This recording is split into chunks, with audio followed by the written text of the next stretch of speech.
We've heard of many cases in history where there is a groundbreaking technology that changes the lives of everybody on the planet. Such a change may make it difficult for different generations to understand each other because it's just that drastic. Think of the internet, for example. Can you imagine a time, well, I actually lived during that time, where you don't have things like Facebook or the ability to cyber stalk or bully someone, and the best video game in the world was Oregon Trail.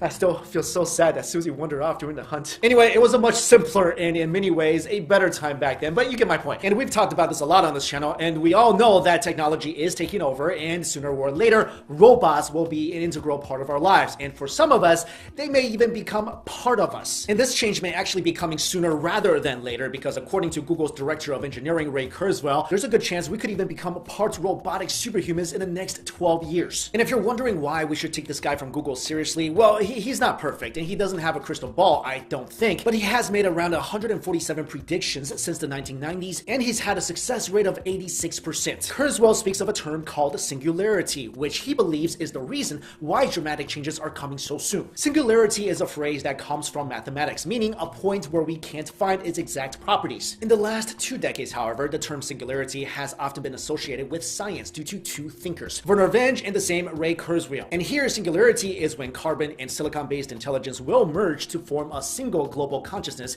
and will result in technological growth and change all of humankind as we know it. The first thinker, Wendt, described the singularity in 1993 as the cause of the creation of superhuman intelligence leading to the end of our existence. His exact quote was, "Within 30 years, we will have the technological means to create superhuman intelligence. Shortly after, the human era will be ended." More than a decade later, in 2006, Ray Kurzweil also published a book regarding technological singularity titled "Singularity is Near." In his book, Kurzweil talks about Wendt's beliefs and says that he agrees with him, but also thinks that Wendt's thinking was too optimistic. Kurzweil says in the book that soon we will experience the greatest technological singularity in history, and it could change the way we look at ourselves as human beings. That singularity will be achieved by creating more and more AI with levels of intelligence that pretty much surpasses the level of human thinking. In fact, the AI will always create better versions of itself until we as humans will never be able to match in comparison. Now get this, this book was published around a decade ago, and recently at the South by Southwest conference in Austin, Texas,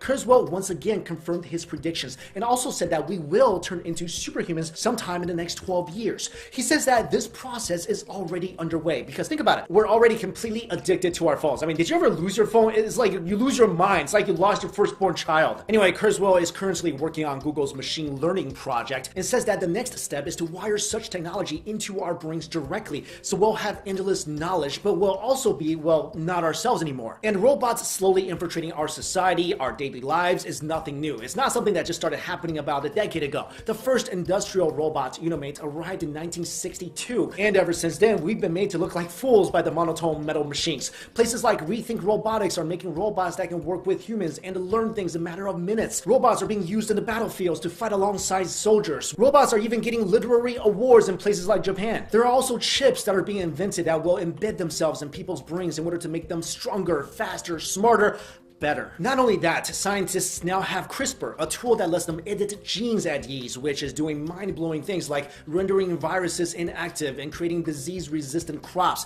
But this is also questionable and highly controversial because editing genes is pretty much editing the code of life, which is something I'm not sure we should be messing with. And through this, things like designer babies with perfect genes will soon dominate society, and this is just the path we're going down. Although all this sounds kind of scary, at least to me, Kurzweil doesn't believe that these intelligent robots will be a threat. He believes that they will only benefit us and help make us smarter and smarter. According to him, we're going to get more neocortex, we're going to be funnier, we're going to be better at music, we're going to be sexier. Are they going to help humanity like the Red Queen helped humanity? I mean, why would they follow our instructions when they are more intelligent and advanced? Kurzweil also says that we're going to exemplify all things we value in humans to a greater degree. But what about human morals, happiness, love, truth, compassion, tolerance, and the like? Wouldn't we be giving all that up to become these lifelike but not really living robots? Anyway, like it or not, we are getting closer and closer toward the singularity, and even though it may be a breakthrough that will allow society to become more technologically advanced, it also brings us bigger and bigger ethical questions to think about. You know, the more I work on stories like this, the more I think Google and not Microsoft is actually going to be Skynet. And I think in the beginning this might be really awesome to most people because let's say if you're suffering from a disease, from an illness, and it can be treated through gene manipulation or some sort of computer chip injected into your body or into your brain. But then where do we stop? Let's say eventually our whole body fails. and we just remove our consciousness, our brain, and put it into another robotic body? I mean, it's just kind of crazy to think about. But let me throw this question out to you guys. Do you think this is a scary path we're on, or is this a good thing? Is this a great thing for humanity to become